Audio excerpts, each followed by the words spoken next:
नमस्कार दोस्तों, आइए जानते हैं 22 अप्रैल के पहलगांव हमले की और ऑपरेशन सिंदूर के पूरे सच्चाई के बारे में। 22 अप्रैल को जम्मू कश्मीर के बैसारन घाटी में 4 आतंकवादी जो कि सैन्य वर्दी में थे AK-47 को लेकर के घुस गए। इन 4 आतंकवादियों ने 26 निहत्थे मासूम नागरिकों की हत्या कर दी जो कि हिंदू थे। आतंकवादियों ने पीड़ितों से उनका धर्म पूछा। धर्म की पुष्टिकरण करने के लिए उनसे कलमा पढ़ने को लिए कहा गया। जब वो कलमा नहीं पढ़ पाए तो उनको गोली मार दी गई। इस घटना की पूरी जिम्मेदारी TRF ने ली जो कि लश्कर-ए-तैयबा पाकिस्तान में स्थित है। इन आतंकवादियों का एक ही मकसद है कि धार्मिक रूप से हिंदुस्तान में दंगे को भड़काना। भारतीय खुफिया एजेंसियों ने हमले के मास्टरमाइंड की पुष्टि कर ली जिसका नाम है शेख सज्जाद गुल। ये वही सज्जाद गुल है जो पाकिस्तान में बैठ के TRF जैसे आतंकवादी संगठनों का संचालन करता है, लश्कर-ए-तैयबा की छत्र छाया में काम करता है। ये वही आदमी है जिसने 22 अप्रैल के नरसंहार का पूरा प्लान किया था। लेकिन अब भारत के हर जुबां पर इसका नाम है। पिछले 3 सालों में कश्मीर में जितने भी हमले हुए उसमें से कई हमले में इसका नाम है। पाकिस्तान ने हर बार की तरह इस बार भी यही बोला कि इस हमले में हमारा कोई हाथ नहीं है। लेकिन क्या ये वही पाकिस्तान नहीं है जो सज्जाद गुल जैसे आतंकवादियों को पनाह देता है? क्या ये यही मुल्क नहीं है जो आतंकवादियों को स्टेट पॉलिसी की तरह इस्तेमाल करता है? पाकिस्तान वालों, अब तुम चाहे कुछ भी कर लो, लेकिन अब भारत ने अपनी चुप्पी तोड़ दी है। 7 मई को ऑपरेशन सिंदूर के तहत हिंदुस्तान ने ये बता दिया कि पहले हम कुछ नहीं बोलेंगे, लेकिन अगर हमको छेड़ोगे तो फिर हम चुप भी नहीं बैठेंगे। भारत ने पाकिस्तान में आतंकवादियों के पूरे 9 ठिकानों को राख में बदल दिया।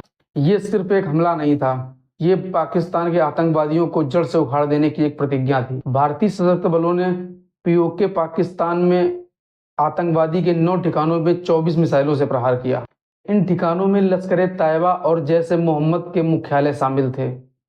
यह अभियान 6 मई को रात 1:04 से 1:30 तक चला, जिसमें भारतीय सेना, नौसेना और वायुसेना ने संयुक्त रूप से भाग लिया। इस अभियान में विशेष प्रकार के हथियार और ड्रोन का उपयोग किया गया। ऑपरेशन सिंदूर के बाद भारतवासियों के हृदय में एकता, साहस की भावना महसूस की गई। इस प्रेस कॉन्फ्रेंस को ऑपरेशन सिंदूर के जरिए एक विशेष रूप से आयोजित किया गया, जिनका नेतृत्व 2 महिला अधिकारी विंग कमांडर व्योमिता सिंह और कर्नल सोफिया कुरैशी ने किया।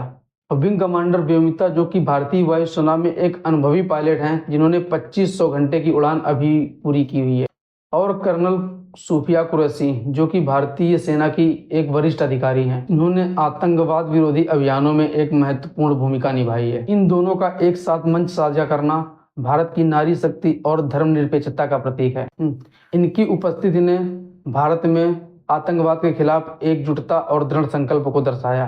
कर्नल सोफिया कुरैशी ने कहा कि आतंकवादी के ठिकाने को विश्वसनीय खुफिया एजेंसियों के माध्यम से निशाना बनाया गया। पाकिस्तान के किसी भी सैन्य प्रतिष्ठान को लक्ष्य नहीं बनाया। उसी तरह विंग कमांडर व्योमिता सिंह ने कहा कि भारत ने अपने उत्तर के लिए एक विशेष तरह का संयम दिखाया है। हालांकि भारतीय सशस्त्र बल पाकिस्तान के किसी भी अनहोनी का जवाब देने के लिए पूरी तरह तैयार हैं। ऑपरेशन सिंदूर के बाद पूरे भारत में गर्व, संयम और एकजुटता की भावना देखी गई। प्रधानमंत्री नरेंद्र मोदी जी ने भारतीय सशस्त्र बलों की प्रशंसा करते हुए कहा कि देश के लिए ये कार्रवाई जरूरी थी। पहलगाम में बहा हर कतरा खून केवल एक परिवार का खून नहीं था, बल्कि वो पूरे हिंदुस्तान का खून था। जब ऑपरेशन सिंदूर शुरू हुआ तो संसद से लेकर सड़क तक सिर्फ एक ही आवाज निकली कि अब बहुत हुआ, अब और नहीं। मोदी जी ने कहा कि भारत में आतंकवादियों का जवाब सिर्फ शब्दों से नहीं दिया जाएगा, लेकिन अब कार्रवाई से दिया जाएगा। भारत के रक्षा मंत्री राजनाथ सिंह ने कहा कि ऑपरेशन सिंदूर सिर्फ एक चेतावनी नहीं, कार्रवाई है। और अब भारत एक हो गया है। जाति, धर्म और विचारधारा सब पीछे हट गए हैं। देश की जनता ने सिर्फ एक ही बात कही कि यदि कोई भारत की ओर आंख उठाकर देखेगा तो वो आंख हमेशा के लिए बंद कर दी जाएगी। ये सिर्फ एक ऑपरेशन नहीं था, ये था भारत का संकल्प कि हम हर आंसू का हिसाब लेंगे और एक ऐसा भारत बनाएंगे जहां आतंक का नाम सिर्फ किताबों में होगा और साहस हर दिन की पहचान बनेगा। जय हिंद।